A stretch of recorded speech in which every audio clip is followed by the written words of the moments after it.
How to make repost public on TikTok. Hello everyone, I am Vishaka and welcome to our channel. Let's get right into the tutorial. In order to make repost public on TikTok, open the TikTok application on your device and make sure you are logged in.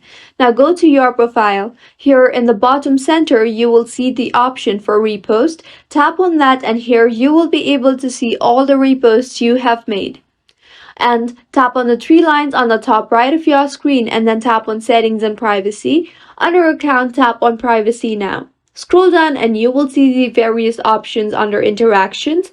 You will also see the option for repost there. All that you have to do is tap on repost and then toggle on the button for repost and set the audience to public, and with this repost will be made public. I currently do not have the repost option for TikTok available in my region. However, if it is available in your region, then you can go ahead and toggle the button for repost off. If it is still not fixed, you can report your issue under support and about.